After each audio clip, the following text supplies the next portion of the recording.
Okay, good morning, everyone. I am going to call the 12th meeting of the Governance Working Group. This is a special meeting to order.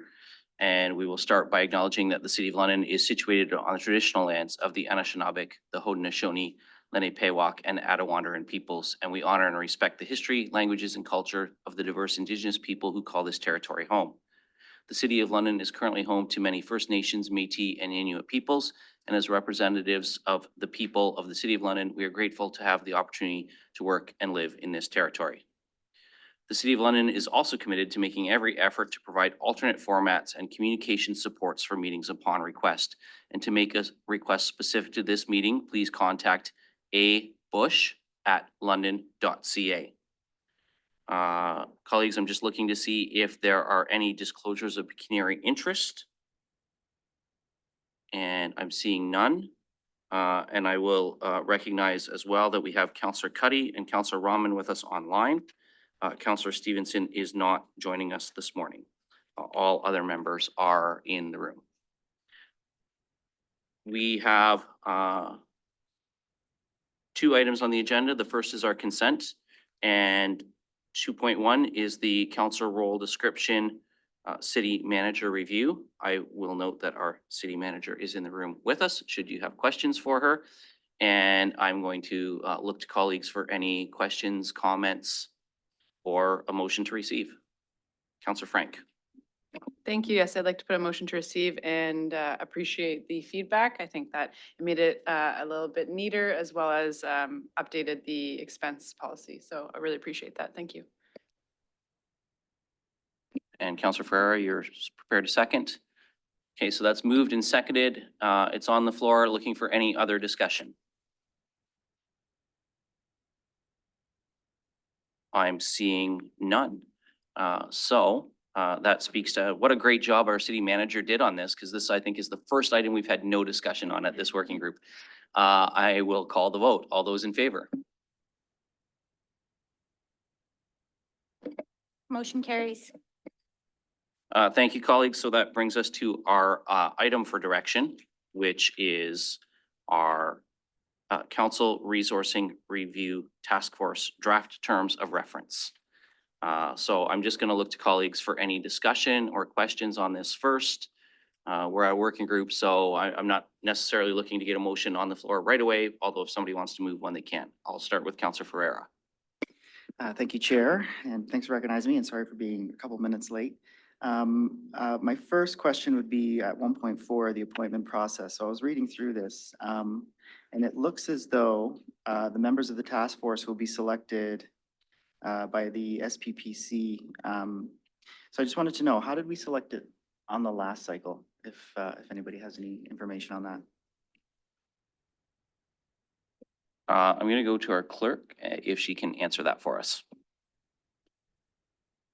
Through the chair, the last committee task force was selected by the city clerk and appointed, ratified by council. Councillor Ferreira. Thank you for that. So I'm worried about just the level of insulation that we would have between the members of the task force and us selecting that. Is there any way we could maybe go back to selecting for the city clerk? But I guess before we would do that, I would just ask what's reasons for the change between this selection and the last selection, if we have any information on that. And if we don't have that, I would like to go back, if we can, to have the clerk select that task force rather than council. So let's go back to our clerk to get some further information on that. Through the chair, we're happy to take any direction that council wishes us to take. So if the city clerk is directed to make the appointments and just ratified by council, we're happy to proceed that way. Councillor Ferreira, you're satisfied with that answer? Anything else? I am. I would like to make a motion to see, well, I'm looking for a committee or the working group for discussion on this too, but I would be of the interest to make a motion to change it back to the clerk, just because I would like that extra level of insulation for the task force selection. Sure. And colleagues, and I'll come to you next, Councillor Trussow. Just for process sake, as we move forward on this morning, we called a special meeting so that we can meet some timelines for the clerk. So any changes that we make to this today, my recommendation as your chair is that we are sending this right to SPPC. We're not asking them to come back at another round of governance because we're already pushing our timeline on this. So I just want to, because you're proposing something and I'll say I'm supportive of what you're proposing, but I think we don't want to bring this back through another cycle. Councillor Trussow? Yes, so just to be more specific, I would make a motion that we amend Part D to remove the words future meeting of the SPPC and substitute the words the office of the city clerk. So it would read forward applications to the office of the city clerk for consideration.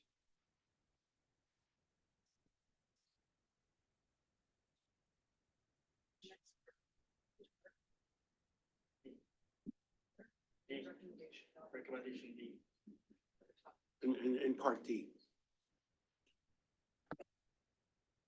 Okay, so just in a quick conversation with the clerk, because there is a bylaw piece to this, Counselor, she's suggesting that we can skip SPPC and bring the clerk's recommendations right to council, but council still needs to ratify the clerk's recommendations. Is that okay with you? Okay. Counselor Frank? Thank you. And I like where this is going because I agree. And I'm not trying to be rude, but if we just amend that section of Part D, it still says then in accordance with the selection policy process for appointing members to, so that sentence I feel like then would not be in accordance with the recommendation to go to clerk. So I'm just wondering if we could workshop that a bit. Perhaps again, it's civic administration be directed to have the clerk's office select a slate and that be forwarded to council or some language around that. Yeah, and so the clerk is advising, we can change that to just read civic administration be directed to forward applications to the city clerk and those will be brought to a future meeting of council for approval. And then there's no, that we get rid of that voting process thing and the clerk just, as to the point, the clerk brings forward a slate of recommended names and council votes to ratify it. Councillor Trussow? I think it needs to say for consideration, otherwise it suggests that it then be forwarded to the city council for possibly consideration. It's left vague. Who's considering this? It's the city clerk.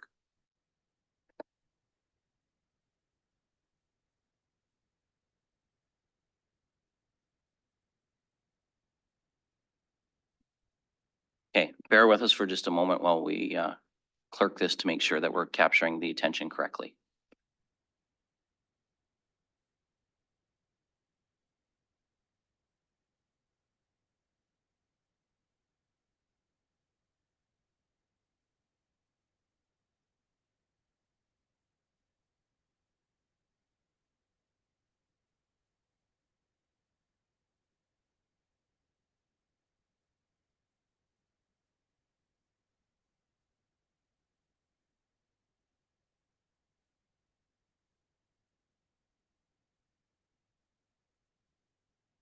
Okay, so just some quick feedback from the clerk.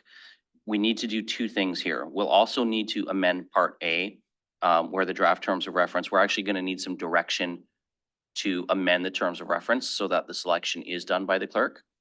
And then in Part D, we would then have that civic administration, this is the language we've got so far, that civic administration be directed to forward the selected applications to the city clerk I'll read it out. to a future meeting of council for approval.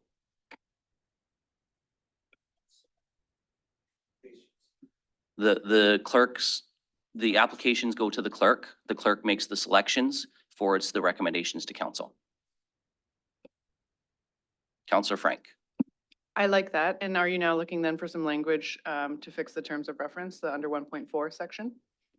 Yes. Okay, so I was going to suggest in the first line, replacing SPPC with the clerk's office.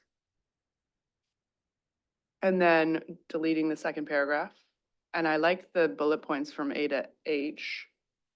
And so that might clean it up a bit. And then the previous from 2021 composition, we could just put in that sentence where it says 5 members to be chosen by the city clerk, subject to ratification of the municipal council.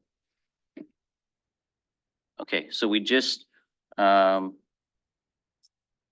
so our working group clerk is advising that, what she would need is just a motion that says that the draft terms of reference be amended, to reflect directing the city clerk to select the members of the task force.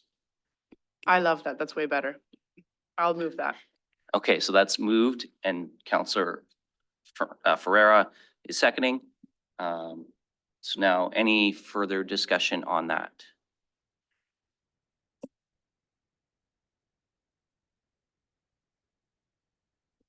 Seeing none, then I'm going to call the vote on that. All those in favor? Motion carries.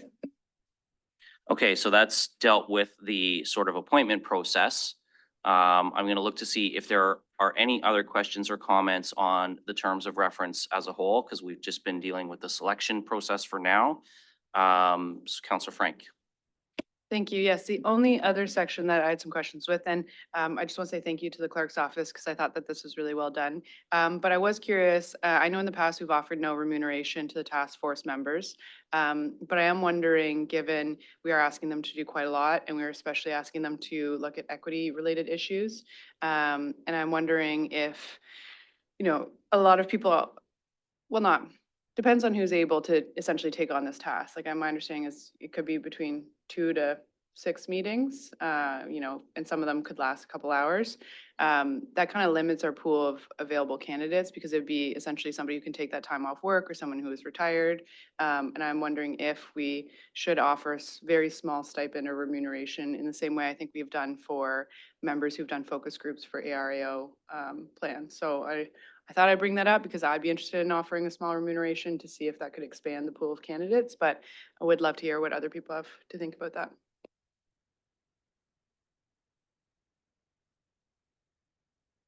Right, so having no one sticking up their hand right now, I will chime in to say, I think that the pool of candidates is going to be, I'm going to say fairly small to begin with, just because of the sorts of representation and experience we're looking for.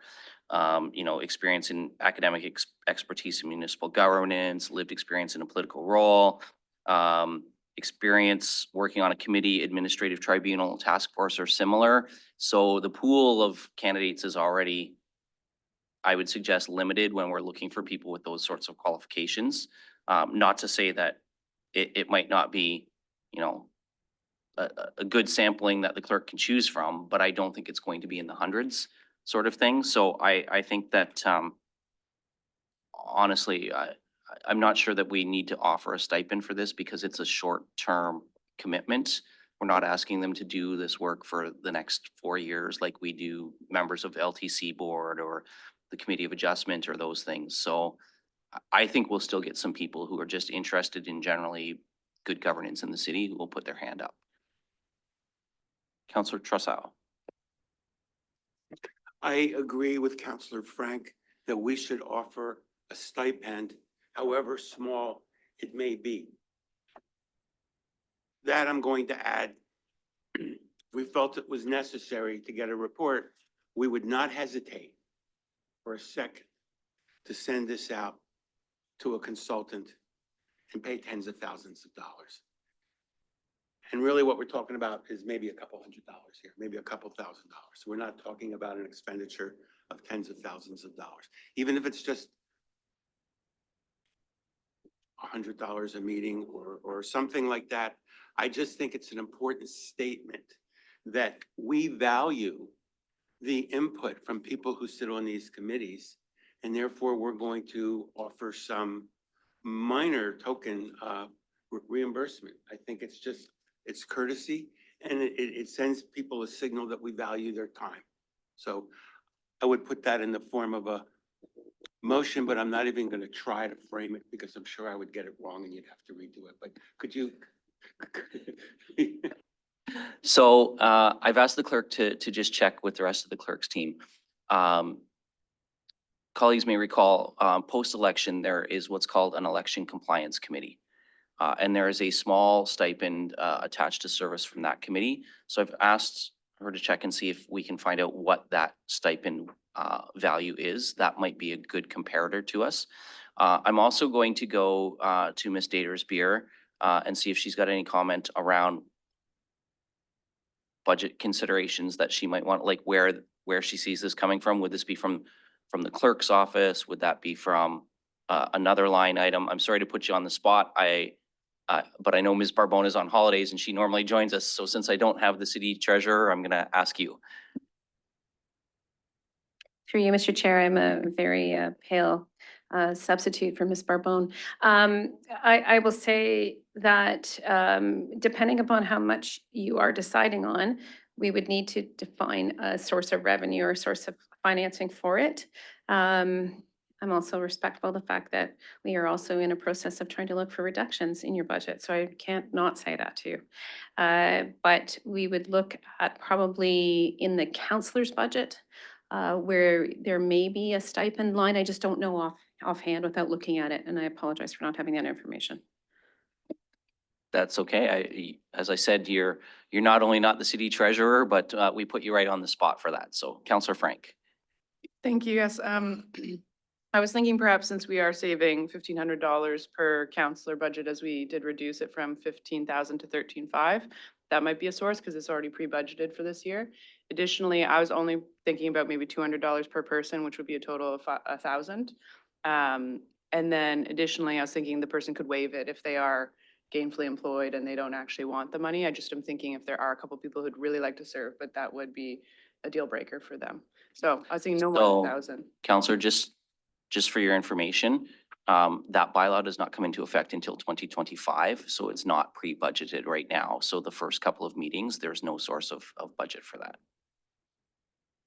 I will also add, where we do provide stipends on things like the election compliance committee, it is a per meeting.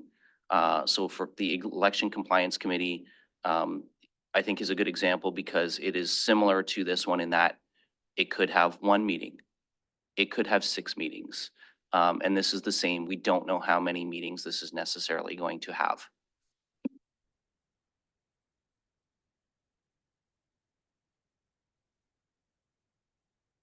So looking for Councillor Cuddy.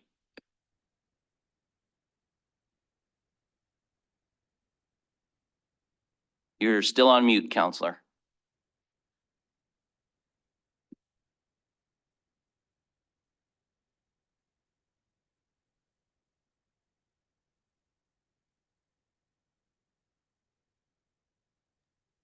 Ah, here we are. Thank There you are, Councillor Cuddy. And Great. just before you start, now that you've fixed your technical difficulties, the election compliance committee receives $100 a meeting. Councillor Cuddy. Thank you, Chair, and thank you for recognizing me.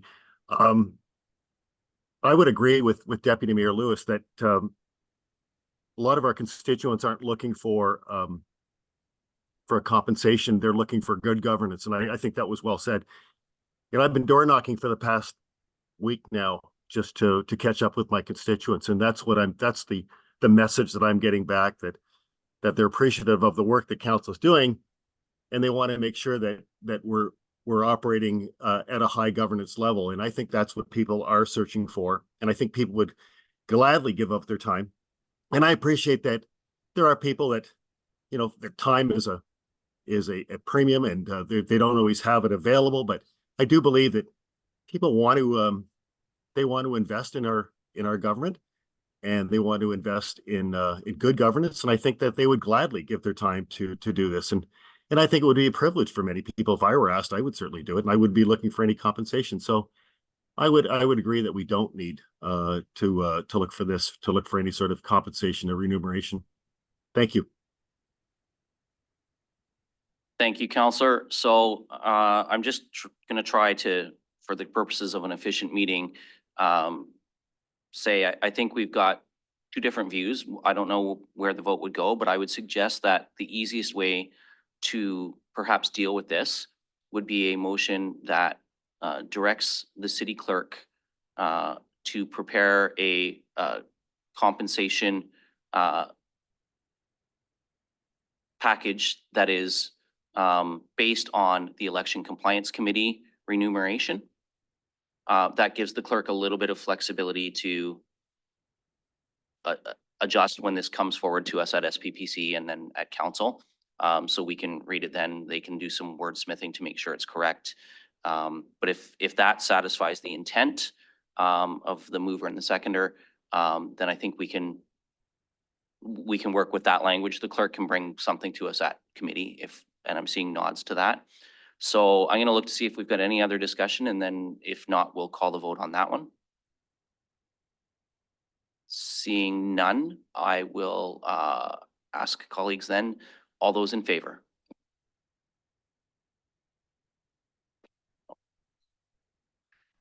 Motion carries.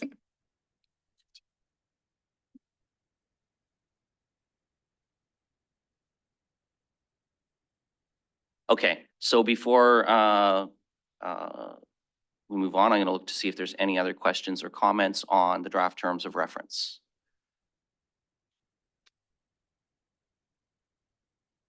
Okay, I'm going to put out one for conversation, which is under 1.7. That's the guiding principles. And where we have in Part E, the task force will prioritize equity issues and apply an equity lens with a view to expanding the pool of candidates wishing to run for office. I have a bit of an issue with this one because I don't think that this task force is about running for office. This task force isn't about elections and whether people put their names forward or not. This task force is about council resourcing. I recognize council resourcing has an impact on who might put their name forward. But I would suggest that even where we are today, last election cycle, we had a Black woman who was on the ballot for mayor. We had an Indigenous woman on the ballot in Ward 14. There were diverse candidates on the ballot.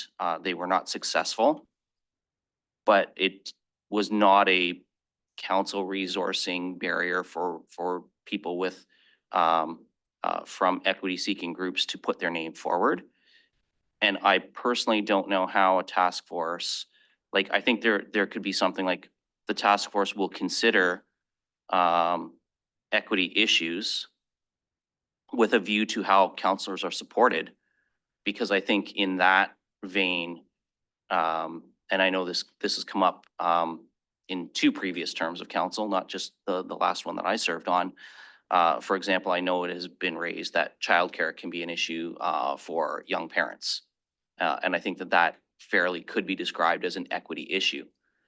But that is less about expanding a pool of candidates and more about how councillors are resourced and supported for me. So I don't know how colleagues feel about that. But for me, it's not with a view to expanding the pool of candidates wishing to run for office. I think it is with a view to how councillors are adequately supported. This is a council resourcing task force. This is not an elections task force. So I would propose that Part E be amended to read that the task force will consider equity issues and apply an equity lens with a view to how councillors are supported.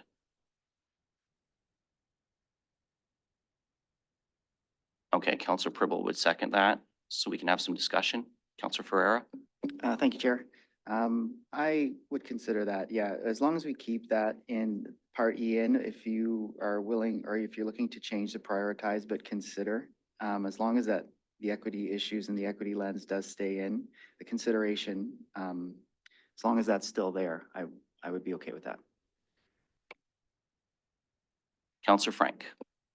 Thank you. Yes, I appreciate where you're going with this. I like it as is because I do think that you can't really separate the two. I think how people are compensated and supported directly impacts if people seek elections. So I don't necessarily see a split there. So I'm happy with how it is. So I probably vote against this, but I'm happy that you are keeping in the bulk of the guiding principle for that section.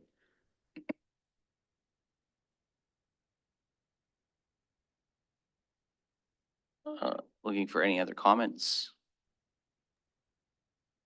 Counselor Cuddy? Thank you, Chair, and I found the mute button. I would support that motion. Thank you. Thank you. Looking for any other speakers? Counselor Rahman? Thanks. So I'll keep my comments tight to what we're talking about right now, but I think that there's very little opportunity for us to really assess how equity issues impact people's decisions to run. But I can tell you that we have a representation problem. So how we look to combat that problem, I think in any way that we can provide further opportunity to look at it could be helpful. And it's, to me, it's very important as the demographics of this city change and the leadership doesn't. So I'll leave it at that for now, but I won't support that coming out.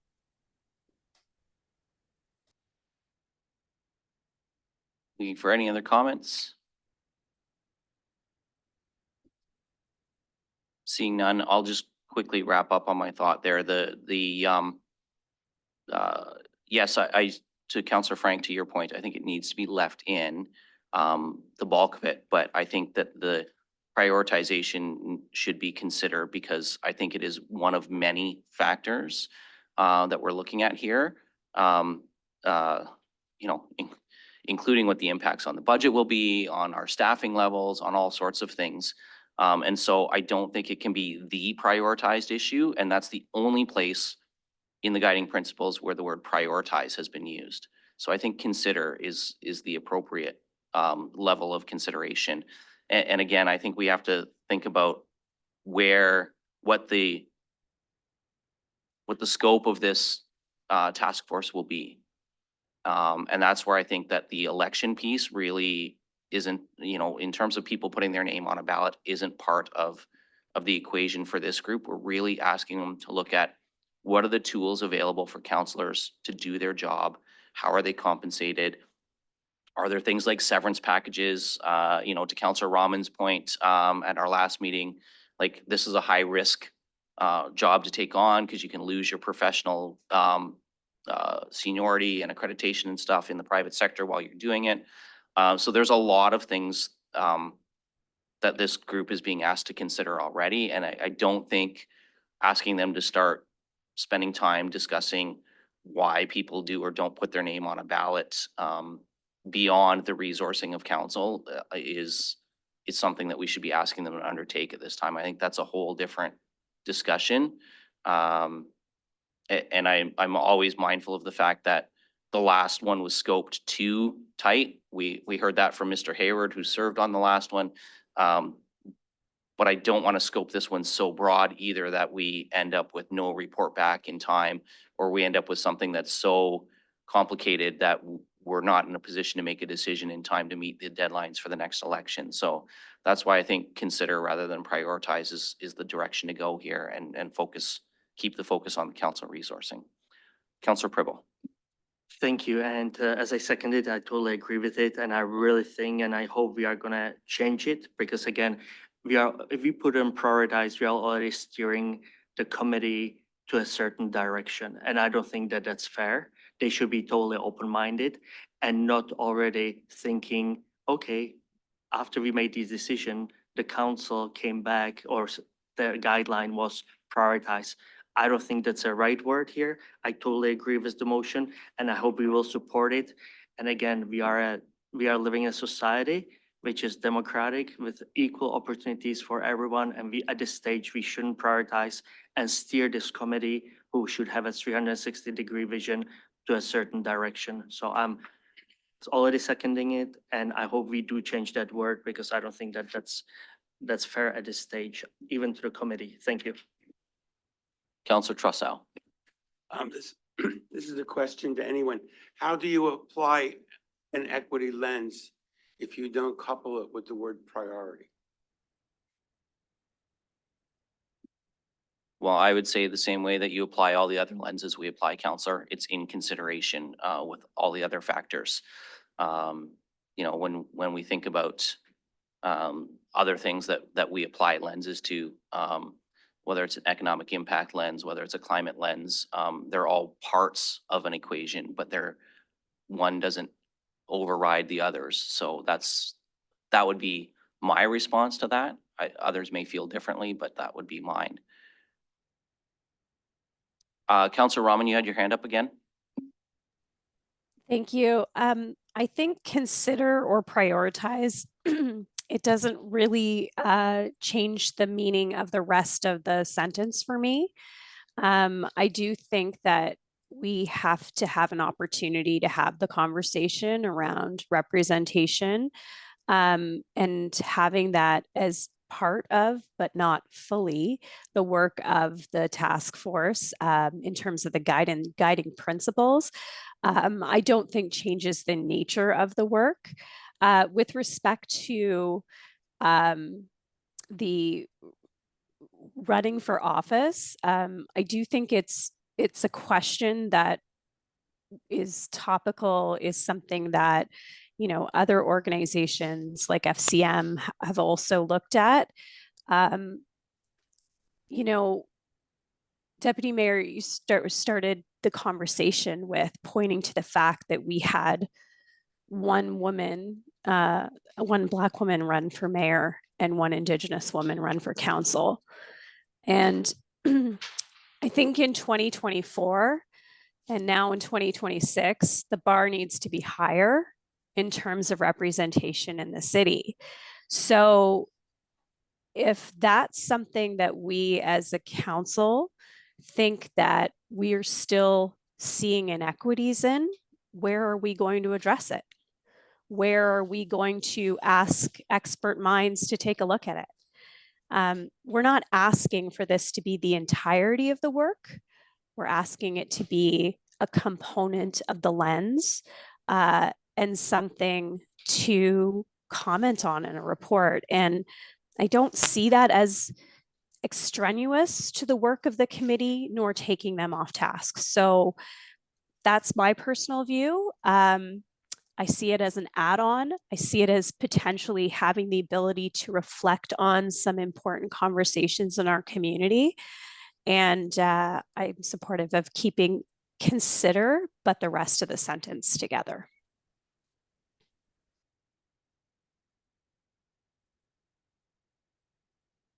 Counselor Pribble. Thank you, Chair. Dion, I think that, again, if you look at worldwide, and if you look at the cities, states, countries, there are representations now of minorities in these positions. If I did, and I started to look at this 1-2 years ago, and I tried to research how the governments, doesn't matter at which level, looked at this, the equity issues, and if it was driven by the governments or actually by different groups. And actually, I found out that it wasn't really by the governments what we are trying to do here, equity issues. No, it was, you know, like if you look at the Mayor of London, UK, et cetera, and I could give you other examples. And I really think that this, we are prioritizing, and we are, if we take this route, we are going to be doing kind of non-democratic, non-level playing field. And I really think that this should be more, and again, this is not me, Jerry, speaking. This is when I looked at it and researched the other places. It wasn't driven by municipal governments that we are going to be pushing this and starting to say, you know, prioritize this, prioritize that. No, it was the groups of representation, and they were the ones who felt that they need to be represented, and they are the ones who selected a person within them who was interested and who had the values and who had the knowledge and eager to do it. And guess what? They ended up winning because they were the right people. But now we are saying, no, we are going to prioritize equity, and potentially there could be a person that's going to come through that might not be as qualified, as good for 500,000, if I go specifically to London, Ontario, for 500,000 of Londoners, just because filling this spot. But again, I'm just doing it based on other places throughout the world. And if you look at those leaders, it was not driven based on the municipal, state, country policies. It was based on the groups that came within. And I really think in democratic country, that's a much better process than when we are trying to really narrow it down and actually start pointing at this person, that this person should be in the government. Please do think about this. Thank you. Counselor Frank. Thank you. I can appreciate that perspective from Councillor Pribble. I don't share it at all. I actually don't think we live in a society that has a level playing field currently. We live in a democratic society, but that does not mean everyone has the same amount of opportunities. Everyone starts with the same resources and everyone ends up in the same place. So I see reviewing compensation as a forum where we can look at a way to address it. It doesn't mean people who don't deserve to be elected will be given preference. It means that people who find it difficult to get elected because they aren't given the same opportunities might consider running for office. And so that's why I see it very differently, but I appreciate your perspective and I still won't be supporting this. And Counselor Cuddy. Thank you, Chair, and through you. When I ran in the election, there were two visible minorities as other candidates, and the one visible minority finished very well in the standings and is currently running again. Federally, he's a candidate. So I don't think that there's any restrictions or any barriers that we're seeing. They're just not there. I think they're a perceived barrier because if people want to do it, they do it. And I'll say, 2 of 5, that's like what, 37, 40%. That's a pretty high percentage. And as I said, there are no real barriers. The only barrier is if you don't want to run, if you don't put your name on the ballot, that's the barrier. We all have choices. And in my case, the two candidates that ran against me, as I said, both visible minorities, they made a choice. Thank you.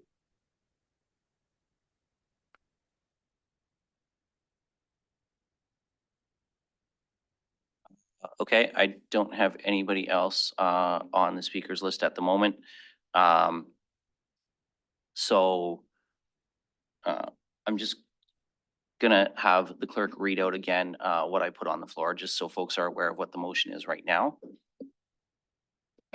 Through the chair, that the terms of reference be amended to revise section 1.7E to read as follows, that the task force will consider equity issues and apply an equity lens with a view to how counselors are supported in office. Thank you. So that's what's on the floor right now. I think we're having a fairly philosophical debate here on a piece of the terms of reference. So I'm just going to say that there are, to me, this really is about the council resourcing. I think that there are ways, and I think that something that the governance working group could consider is, are there ways to direct staff to implement activities in leading up to the election that would encourage a diverse pool of candidates? Probably something through the ARAO that should be being looked at anyway. But that would be something that would be more through preparation for the election rather than through a compensation review task force. So that's why I still don't want to include the pool of candidates piece in this, because I think we're really still asking the task force to look at how counselors, not candidates, how counselors are supported. And I think that's a key difference. I will say, and I do know that I started by referencing a couple of the folks who ran who weren't elected. But I think it's worth noting, we had Councillor Pelosa, who identifies as a Métis, who was elected. I'm part of the LGBTQ community. I was elected. Councillor Rahman, obviously, you're a person of color. And so there were people who are different in some way, shape, or form than perhaps the general public. And so I think that people are getting elected when the time is right for them to put their names forward and run.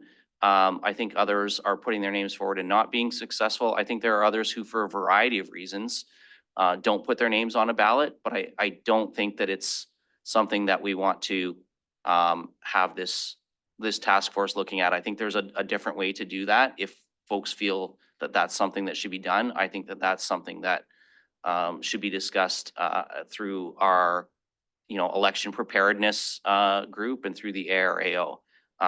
So that's sort of I'm not going to come back to speak to this again. I hope that we can come to a vote on this. I think we've all said our piece, but Councilor Rahman, you put your hand up again, so I'm going to come back to you.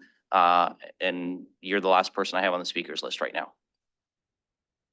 And now I have Councilor Frank as well, but I'll come back to you first, Councilor Rahman.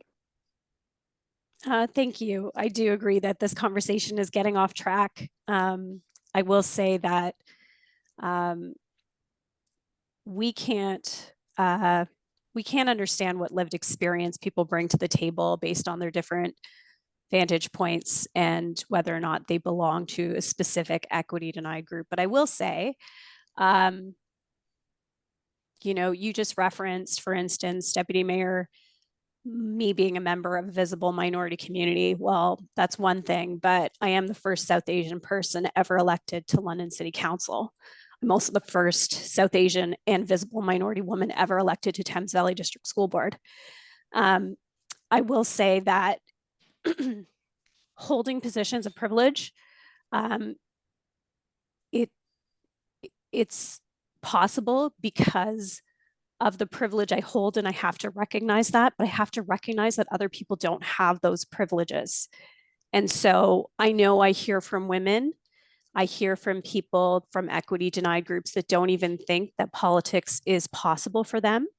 So when we remove this language, or we change this language, even though it may seem like a talking point or minor for us in a committee, it sends a message in the community. And so unless and I know we're in governance working committee right now and we're in a special meeting, unless we do something to make sure that it's very well known in the community, we are looking for another way to look at the challenges and the barriers, because we recognize, and I will say, I've heard 2 members of this committee now say that they do not recognize that the fact that there are barriers, and that it's a difficult conversation to be having. And I agree, it's a philosophical conversation as well. But I do think that we need to be able to have a place and a time to have those discussions. I saw having expert voices. And by the way, in the terms of reference, it does state that somebody with lived experience from an equity denied group be part of the membership of that committee. So why have them at the table if you're not asking for that vantage point as well? I did see those 2 things tied together. So if we're not doing that here, then we need to find a place to do that elsewhere. And we need to send that message to the community that these are concerns that we have as well. Councilor Frank. Thank you. Yes, I just wanted to say, I know this is again philosophical, but we are a governance working group and it's working group, so we can kind of have a little chat. I'll be quick. But I do agree with Councilor Rahman. I would like to see perhaps maybe some language, and maybe we bring something forward to go on the governance working group deferred agenda regarding this to have a deeper discussion. I did want to just share from the FCM level, based on a scan from last year, women represent 31% of all municipal elected representatives in Canada, but 51% of the population. And we have never seen in Canada, the democratically country where people can get elected, we've never seen parity achieve 50%. I see that 20% to be a huge gap that has never been fixed through letting everyone just do what they need to do. There are clearly barriers of 20% of a representative population are not getting elected. And then at the mayoral level, 22% are female, so even less. And 16% of communities across Canada have no women at all on council. So it is not simply that people need to throw their name on the ballot and then they'll just get elected. There is a lot of things that we need to consider. So I would love to have a further discussion about this, because I do think this is going a little bit off topic, but want to share my perspective. Thank you for that. So because we're at a special meeting, dealing with just this item, I would just suggest that, and we can have a conversation, following the meeting, Counselor Frank, and if Counselor Rahman wants to be part of that too, certainly welcome that. But I think there is an opportunity to put this on the governance working group's regular list of items to discuss. As I said, I think that there might be, through activities that could be implemented in advance of the election by the election team. I think that there might be a discussion to have there. So happy to work with you if you want to get this added to a regular list at governance working group. So I'm gonna, Counselor Trussell. Just so I'm clear on what we're voting on. Voting no would keep E the way it is? Correct. Thank you. Okay, so we're gonna call the vote on that. All those in favor?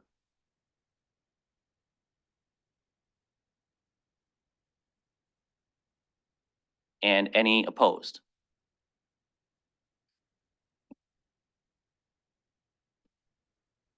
Motion fails on a tie. Okay.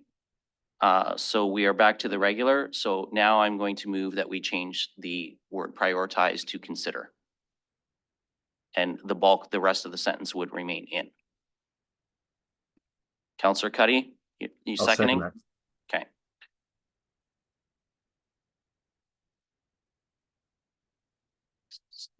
So we voted to take the election piece out. Now it's remaining in, but we're still, to your earlier point, actually, Counselor Ferrer, we're changing prioritize to consider. But to Counselor Frank's earlier point, we're leaving the candidacy piece in.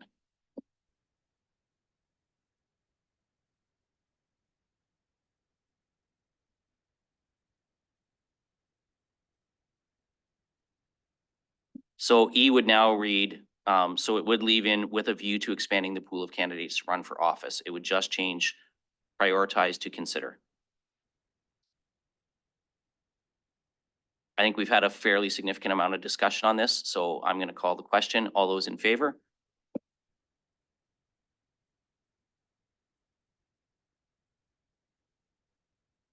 Sorry, did you want that read again? Yes. So part E the motion is to change part E to read, the task force will consider equity issues and apply an equity lens with a view to expanding the pool of candidates wishing to run for office. All those in favor? Motion carries. Okay, I am going to look to see if colleagues have any other changes or parts of the terms of reference that they want to discuss. I'm seeing shaking of heads and folks looking at me like they want a motion to adjourn. So before we do that, we have to move a motion to approve the draft terms of reference as amended because we've made two changes now. Moved by Counselor Cuddy, seconded by Counselor Frank. Any further discussion? All those in favor? Motion carries. So we now have an amended draft terms of reference to forward to SPPC and Council for approval. That concludes our special meeting agenda. So I just need a motion to adjourn. Moved by Counselor Frank and seconded by Counselor McAllister, and all those in favor. Motion carries. Thank you, everyone. See you at SPPC.